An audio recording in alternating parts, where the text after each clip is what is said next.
Hey everybody, welcome back to the Nightmare Collective. I'm Chris. Thanks for stopping by and watching my 4K review for Knock at the Cabin. So I did review this movie when it came out, so I will link that review up below so you can check that out if you want to know my full thoughts on the film. But here we're going to get into the video, the audio, and the packaging. So let's get right into it with the Steelbook. So there's the front, there's the back, there's the inside. It's got all 4 characters. I will take these discs out. I actually just dropped them before doing this and I put them back in, and I don't know why I put them back in because now I gotta take them back out. So it has all 4 characters. We've got this theme going throughout the Steelbook. So we've got our 4 characters here, we've got our 4 characters in the hand, and then we've got our 4 characters in him.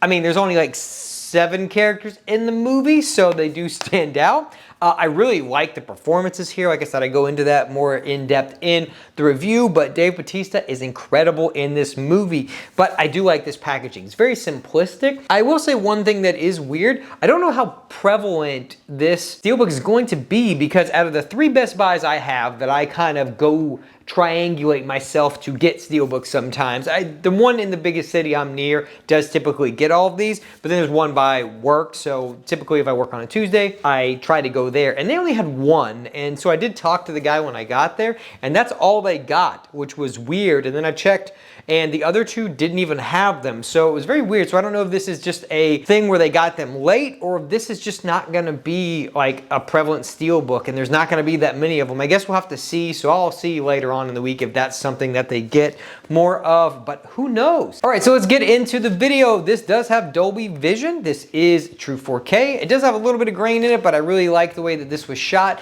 and I like the transfer here. It's very good. I like the Dolby Vision. It does what it needs to do. It brightens up those colors, darkens down those blacks just a little bit, and evens out the picture throughout the thing, and it does do a lot throughout the film. So overall, I really do like the Dolby Vision here. And for the audio front, it does have a Dolby Atmos, which I think was not necessarily needed for this film. It's a very small film set in one location, but it does do a lot in the scenes that it needs to. When there's stuff going on outdoors, you can kind of get some stuff in the heights. When there's stuff going on at the end of the film, there is a lot going on in those heights as well. But overall, it's a solid audio presentation, and I was very happy with what I got. All right, so one thing I don't ever do is I'm going to give away the digital code here at the end of the video, because I think more people need to watch this movie. I don't know how many people actually went and saw this movie, but I think more people should watch this. This is based on a book, Cabin at the End of the World, and I really like that book a lot, and I like the changes here. All right, so let's get into the final thing, which is going to be the special features. They got a few here, so I'm gonna read them off for you.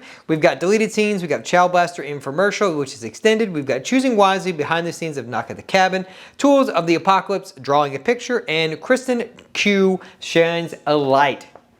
Kristen Q shines a light. I cannot speak or read apparently today. It's been a long day. So anyway, I really like this film. I think you should watch it if you haven't. And let's get into this little digital code for you guys. Like I said, it's not something I'm gonna do every time, so I know some people ask me for these. I don't do these all the time. I typically give them to people that I know and friends and family so they can check out films, because I'm the one person in my family that buys all these fucking movies, so you know, they need to watch movies too. But I will give this one away because I do think it's a film that I really enjoyed, and I think more people should watch it. So here we go, 3, 2, 1. Okay, so I had to move the light a little bit so I could actually show you this code, because it is very bright and doesn't want to show you and doesn't want to focus.